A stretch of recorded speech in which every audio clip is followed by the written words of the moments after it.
Hello everyone, आज है 25 मई और आज इस वीडियो में हम बात करने जा रहे हैं आईडीबीआई बैंक के बारे में। देखिए 38 रुपीज का ये शेयर है। तकरीबन अगर देखें तो आज हल्की सी गिरावट हमें यहाँ पर जरूर देखने को मिली है, लेकिन ये वो शेयर है जिसकी जो ग्रोथ है, एक्चुअली शॉर्ट टाइम में शेयर की जो ग्रोथ है वो डिपेंडेंट है सरकार के खेल के ऊपर। वीडियो में हम डिस्कस करेंगे उन सारी चीजों के बारे में, लेकिन उससे पहले अगर आपने अभी तक चैनल को सब्सक्राइब नहीं किया है तो प्लीज अभी इसे सब्सक्राइब कर लीजिए, क्योंकि आगे भी बहुत सारे वीडियोस हैं जो आपको काफी ज्यादा हेल्प करेंगे। उसके साथ साथ अगर आपने अभी तक मेरी टेलीग्राम चैनल को ज्वाइन नहीं किया है तो उसको भी ज्वाइन करना मत भूलिएगा, लिंक आपको डिस्क्रिप्शन में मिल जाएगा।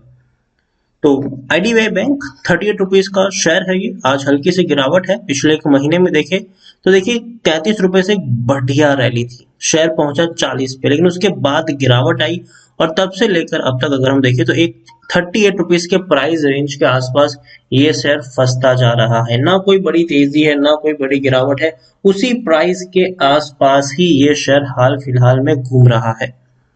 एक साल में अगर हम देखें तो पिछले एक साल में 96% 97% का ग्रोथ है।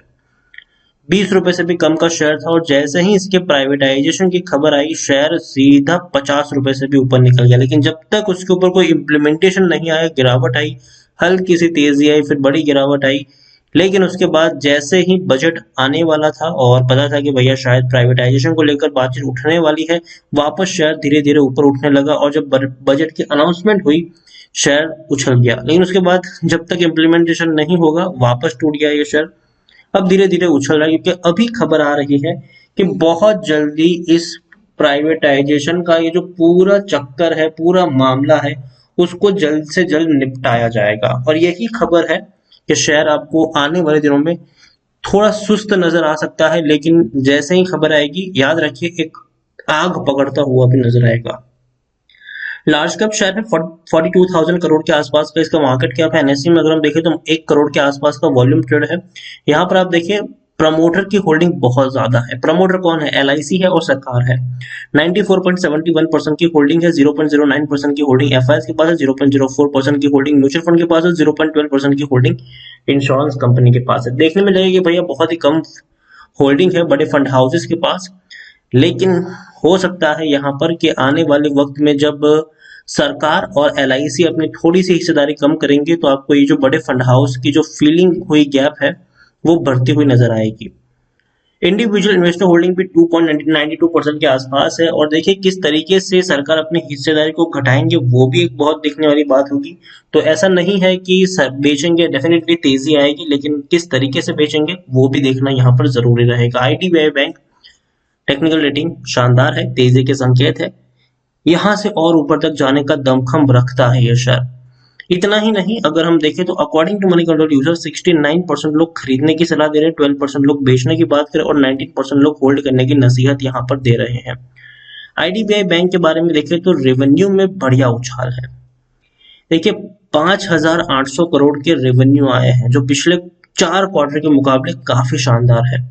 प्रॉफिट्स भी अगर हम देखें तो भैया प्रॉफिट भी शानदार है। आप देखिए किस तरीके से प्रॉफिट इंक्रीज हुआ है। 165 करोड़ का प्रॉफिट, फिर अगेन 165 करोड़ का प्रॉफिट, 335 करोड़, 400 करोड़, अब सीधे 550 करोड़। तो प्रॉफिट बहुत ही शानदार तरीके से इंक्रीज हुआ है आईडीबीआई बैंक का, और ये वाकई में अच्छी बात है।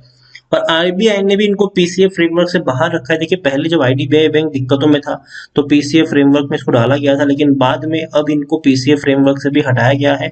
मतलब कंपनी, मतलब बैंक जो है वो अच्छा परफॉर्म कर रही है, ज्यादा बड़ी स्ट्रेसफुल लोन नहीं है इनकी, और ना ही ऐसे कोई डिसीजन ले रहे हैं जिससे बैंक को नुकसान हो यहाँ पर। तो यही भी रीजन है कि आईडीबीआई बैंक एक अच्छा बैंक साबित हो सकता है आने वाले दिनों में। लेकिन सरकार की अगर अनाउंसमेंट होती है प्राइवेटाइजेशन को लेकर तो दौड़ना तो तय है इनका।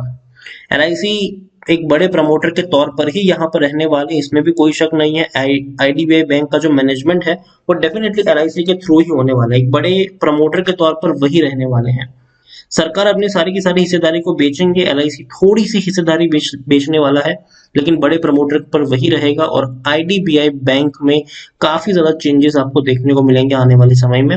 क्रेडिट कार्ड के बिजनेस में एंट्री भी ये लोग करने वाले हैं और उसके लिए एलआईसी एजेंट्स का इस्तेमाल किया जाएगा। एलआईसी एजेंट्स के थ्रू क्रेडिट कार्ड का डिस्ट्रीब्यूशन किया जाएगा। तो ये एक बड़ा चेन नेटवर्क है और यही एक इंटरेस्टिंग चीज है आईडीबीआई बैंक में कि भैया प्राइवेटाइजेशन कब होगा। और अगेन मैं कह दूं यहाँ पर देखिए, सरकार की अनाउंसमेंट होगी, उछल जाएगा ये शेयर। जब तक अनाउंसमेंट नहीं होगी तब तक प्रेशर में रहेगा या एक ही प्राइस रेंज में अटका रहेगा। मैं अपना पर्सनल ओपिनियन बताऊं तो डेफिनेटली मैं 38 रुपीज की कीमत पर रिस्क लेना पसंद करूंगा आईडीबीआई बैंक में।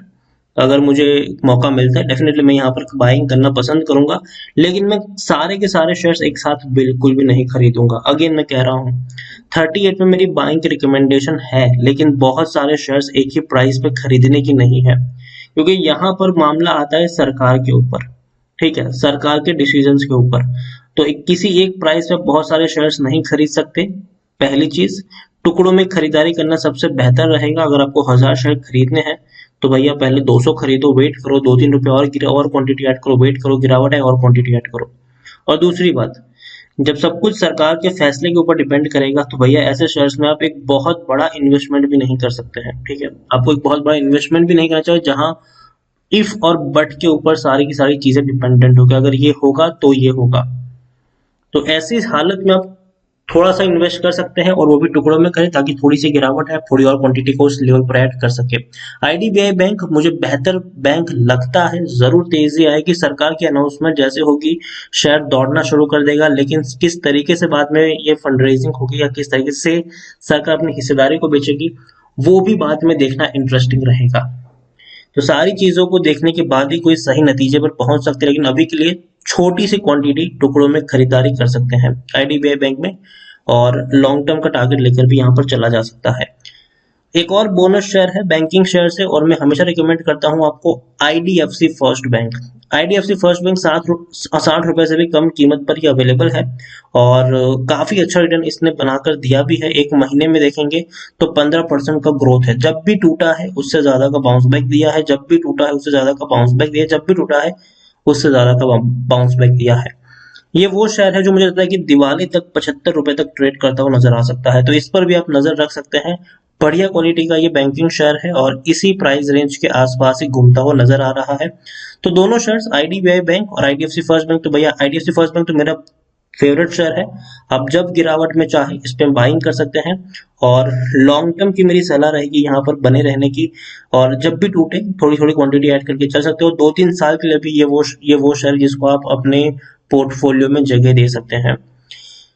तो नजर रखिए आईडीएफसी फर्स्ट बैंक के ऊपर भी। और आईडीबीआई बैंक, जैसे कि मैंने कहा कि सरकार के ऊपर सब कुछ डिपेंडेंट है, सरकार कब क्या फैसला करेगी उसके आधार पर ये शेयर दौड़ेगा। तो बहुत बड़ा इन्वेस्टमेंट नहीं करना चाहिए, लेकिन छोटा सा इन्वेस्टमेंट आप यहाँ पर जरूर कर सकते हैं। वीडियो को यहीं पे एंड करूंगा। पसंद आया हो तो लाइक करें, शेयर करें। चैनल पर अगर आप पहली बार आए तो प्लीज सब्सक्राइब करें। और आईडीबीआई बैंक के बारे में आप क्या सोचते हैं वो भी आप मुझे कमेंट में लिखकर बता सकते हैं। Thank you.